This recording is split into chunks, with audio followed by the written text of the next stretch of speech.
விலை இரண்டும் எப்போதுமே இரு துருவங்கள். அந்த இரு துருவங்களையும் இணைப்பதுதான் ஃபன் ஸ்டோரி. போன் 9566010006 மற்றும் 9566010007. நம்ம ஆளுங்க தானே நம்மள இவ்ளோ தூரம் சப்போர்ட் பண்ணி கூட்டிட்டு வந்தாங்க. அவங்களுக்கு தெரியாதா அவங்களோட பெஸ்ட் ஹாலிடேஸ் நம்ம கூட தான்னு? GT Holidays, South India's #1 travel brand. Touring talkies ரசிகர்களுக்கு வணக்கம். வாங்க லஞ்ச் நிகழ்ச்சிக்கு போகலாம்.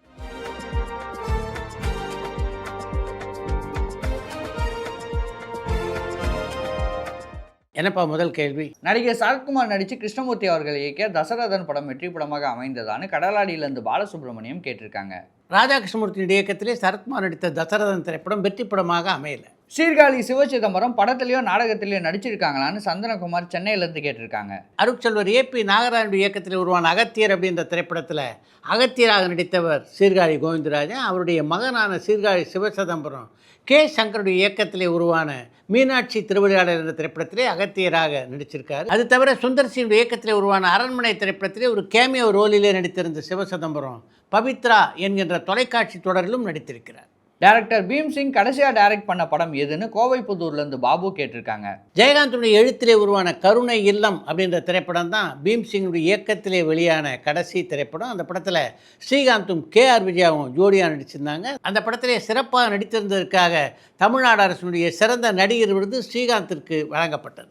MG சுகுமாரன் காதல் தோல்வியால் தான் தற்கொலை செய்து கொண்டாரான்னு கோவைப்புதூர்லேருந்து பாபு கேட்டிருக்காங்க. MG சுகுமார் காதல் தோல்வியால் இறக்கலை, உடல்நலம் சரியில்லாமல் இருந்தார். அதுக்கு பின்னால் ஒரு காலகட்டத்திலே நம்ம விட்டு மறைந்தார். அவரை ஒரு காலகட்டத்திலே காதலித்த பட்டாபட் ஜெயலட்சுமி தான் காதல் தோல்வியால் தற்கொலை செய்து கொண்டார். அஸ்வின் டைரக்ஷனில் SJ சூர்யா நடித்த இரவா காலம் எடுத்து 10 வருஷம் ஆகுது. இப்போ வரைக்கும் அந்த படத்தை ரிலீஸ் பண்ணலை. அதுக்கு காரணம் என்னன்னு மத்தீஷான் ஸ்ரீலங்காலேருந்து கேட்டிருக்காங்க.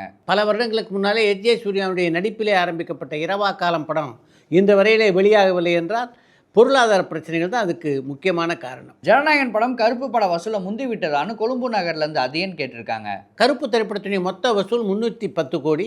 ஜனநாயகன் படத்தை பொறுத்த வரைக்கும் அதனுடைய முதல் வாரத்திலேயே அந்த படம் 241 கோடி ரூபாய் வசூலை செய்திருக்கிறது. அதனால் நிச்சயமாக கருப்பு படத்தினுடைய வசூலை ஜனநாயகன் முந்துவதற்கு நிறைய வாய்ப்புகள் இருக்குது. ஜனநாயகன் படத்துக்கு நார்த் இந்தியாவில் PVR ஐநாக்ஸ் தியேட்டரில் திங்கக்கிழமையிலேருந்து ஒரு டிக்கெட் வாங்கினா பை ஒன் கெட் ஒன்னு சொல்லியிருக்காங்க. அந்த மாதிரி தமிழ்நாட்டில் நடக்கிறதுக்கு வாய்ப்பு இருக்கான்னு யாழ்ப்பாணத்துலேருந்து ஜானி கேட்டிருக்காங்க.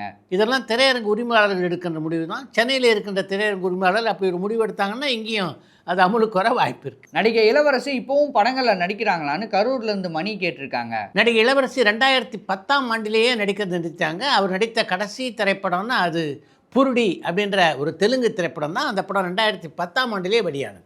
சித்ரா சார், நீங்கள் எப்போ உங்கள் சொந்த அரசியல் கட்சி தொடங்க போகிறீங்கன்னு ராமகிருஷ்ணராஜ் சென்னையிலேருந்து கேட்டிருக்காங்க. நீங்கள் பத்திரிகையே பார்க்குறதில்ல அப்படின்னு நினைக்கிறேன். பீப்புள் வித் சித்ரா அப்படின்ற ஒரு மக்கள் இயக்கத்தை நான் ஆரம்பித்து அதற்கான முதல் மாநாடை கூட நடத்தி முடிச்சிட்டேன். இந்த முதல் மாநாட்டிலே ஏறக்குறைய 10 லட்சம் பேர் கலந்து கொண்டார்கள். நீங்கள் இன்னும் அதில் உறுப்பினர் ஆகலையா?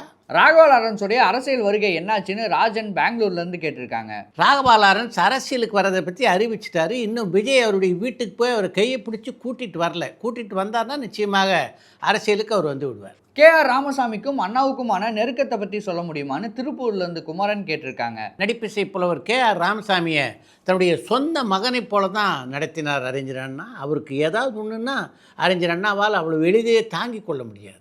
அவரை முன்னேற்றுவதற்காக பல நாடகங்களை அவருக்கு எழுதி கொடுத்தவர் தான் அறிஞர் அண்ணா. அதே மாதிரி KR ராமசாமி பார்த்திங்கன்னா அறிஞர் அண்ணா மீது மிகுந்த பக்தி வைத்திருந்தார். அவர் மாதிரி அறிஞர் அண்ணாவை நேசித்தவர்களே கிடையாது என்று சொல்கின்ற அளவிற்கு அவரை நேசித்தவர் KR ராமசாமி. மணிரத்னம் விஜய் சேதுபதி கூட்டணியில் உருவாக போகிற படத்தில் வேற யாரெல்லாம் நடிச்சிட்டு இருக்காங்கன்னு சச்சின் சேலம்லேருந்து கேட்டிருக்காங்க. மணிரத்னத்தின் இயக்கத்திலே விஜய் சேதுபதியும் சாய் பல்லவியும் இணைந்து நடிக்கின்ற படத்தில் மற்ற நடிகர்கள் யார் யாரெல்லாம் நடிக்கிறாங்க அப்படிங்கிறத பற்றி இன்னும் முறையான அறிவிப்பு வரல. நடிகர் அசோகன் நடித்ததில் உங்களுக்கு பிடிச்ச கதாபாத்திரம் எது, படம் எதுன்னு திருப்பூர்லேருந்து சஞ்சய் கேட்டிருக்காங்க. அசோகன் கதாநாயகனாக நடித்த படங்களில் எனக்கு ரொம்ப பிடித்த படம் மணப்பந்தல். அவர் குணச்சித்திர படங்களில் நடித்த படங்களில் பல படங்கள் என்னை கவர்ந்த படங்கள் அப்படின்னாலும் உயர்ந்த மனிதன் படத்தில் அவர் ஏற்றிருந்த அந்த பாத்திரம் என்னை மிகவும் கவர்ந்தது. தமிழ் சினிமாவில் நீங்கள் பார்த்த தலைகணம் கொஞ்சமும் இல்லாத நடிகை யாருன்னு பரமன் வேலூர்லேருந்து கேட்டிருக்காங்க. இதை விட வம்பான ஒரு கேள்வி இருக்க முடியுமா?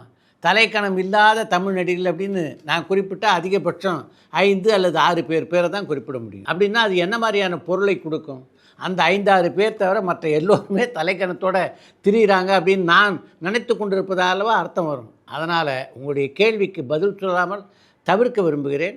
அரசியல்வாதிகள்லாம் சொல்கிறாங்கல்ல, அது மாதிரி இந்த கேள்விக்கு நோ கமெண்ட்ஸ். எம்ஜிஆருக்கு பாடி கார்டாக இருந்தவங்க இப்போ இருக்காங்களா? அவங்களோட இன்டர்வியூ நம்ம சேனலில் எதிர்பார்க்கலாமான்னு சந்தோஷ் சேலம்லேருந்து கேட்டிருக்காங்க. எம்ஜிஆருக்கு பாடி கார்டாக இருந்தவர்கள் யாரும் இப்போ நம்மிடையே இல்லை. நித்திலன் விஜய் சேதுபதி கூட்டணியில் உருவாக போகிற படம் என்ன ஜானர் படம்னு கண்ணன் திருநெல்வேலியிலேருந்து கேட்டிருக்காங்க. நித்திலன் விஜய் சேதுபதியை மனதில் வைத்துக்கொண்டு இப்போ தான் ஒரு கதையை உருவாக்கி கொண்டிருக்கிறார். அது என்ன ஜானரில் அமைய போகுது, அதில் யார் யாரையெல்லாம் நடிக்க வைக்க அவர் திட்டமிட்டிருக்கிறார் அப்படின்றதெல்லாம் மிக விரைவிலேயே வெளியாகும். விக்னேஷ் சிவன் தனுஷ் கூட்டணியை எதிர்பார்க்கலாமான்னு அஜய் ஒசூர்லேருந்து கேட்டிருக்காங்க. விக்னேஷ் சிவன் இயக்கத்தில் உருவான எல்லைக்கே திரைப்படம் மிகப்பெரிய வெற்றிப்படமாக அமைந்திருந்தால் நீங்கள் சொல்கிறது நிச்சயமாக நடக்க வாய்ப்பு இருக்குது. ஆனால் இப்போ அது நடப்பதற்கு கொஞ்சம் காலம் ஆகும் அப்படின்னு நினைக்கிறேன். பல வருஷமாக சினிமாவில் இருக்க ஏஆர் ரஹ்மான் எதனால் பட தயாரிப்பில் ஈடுபடவே இல்லைன்னு சங்கர் மேடவாக்கத்திலேருந்து கேட்டிருக்காங்க. ஏஆர் ரஹ்மான் படத்தயாரிப்பில் ஈடுபடலை அப்படின்னு உங்களுக்கு யார் சொன்னது? ஏஆர் ரஹ்மானுடைய இசையிலே உருவான 99 சாங்ஸ் என்ற திரைப்படம் அவருடைய தயாரிப்பிலே உருவான திரைப்படம் தான். சிறுத்தை சிவாவுக்கு கார்த்திகேயன் இன்னொரு பட வாய்ப்பு தரவே இல்லைன்னு சிதம்பரத்துலேருந்து அருண் கேட்டிருக்காங்க. சிறுத்தை படத்தை தொடர்ந்து தமிழ் சினிமாவுடைய முக்கியமான பல நடிகைகளை இயக்கக்கூடிய வாய்ப்பு சிவாவுக்கு கிடைச்சது. அதன் காரணமாக தான் தொடர்ந்து அவரால் அந்த காலகட்டத்தில் கார்த்தியோடு இணைந்து பணியாற்ற முடியல. வண்டர்பால் நிறுவனம் திரும்பவும் விஜய் சேதுபதியை வச்சு படம் பண்ணுமான்னு ரகுவரன் இந்தோனேஷியாவிலேருந்து கேட்டிருக்காங்க. இப்போதைக்கு ஒண்டர்பார் நிறுவனம் விஜய் சேதுபதி வைத்து ஒரு படத்தை உருவாக்குவதற்கான வாய்ப்புகள் கொஞ்சம் குறைவாக இருப்பதாகவே நான் பார்க்குறேன். கீர்த்தி சுரேஷ் நடிச்சிருக்க கன்னிவெடி திரைப்படம் எப்போ ரிலீஸ் ஆகும்னு ராஜன் பெரம்பூர்லேருந்து கேட்டிருக்காங்க. கணேஷ் கிருஷ்ணமூர்த்தியின் இயக்கத்திலே கீர்த்தி சுரேஷ் நடித்துள்ள கன்னிவெடி திரைப்படத்தை பற்றிய அறிவிப்பு இன்னும் ஓரிரு மாதங்களில் வெளியாக வாய்ப்பு இருக்குது.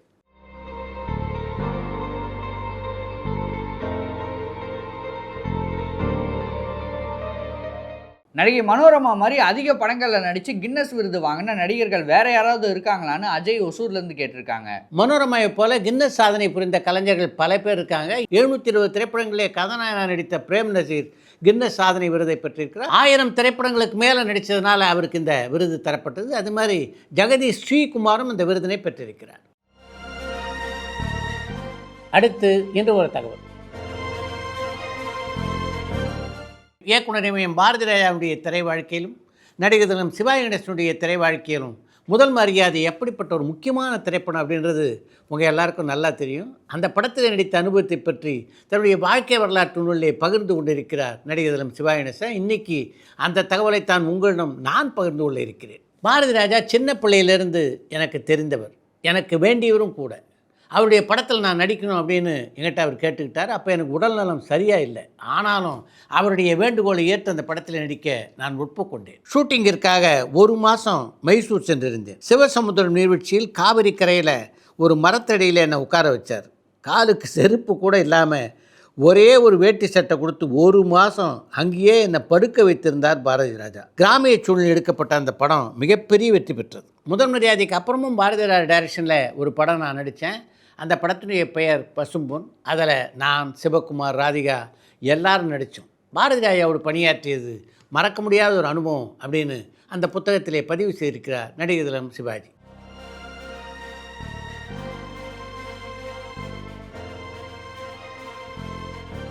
இத்துடன் இன்றைய லன்ச் நிகழ்ச்சி நிறைய பெறுகிறது. மீண்டும் அடுத்த லன்ச் நிகழ்ச்சியிலே சந்திப்போம்.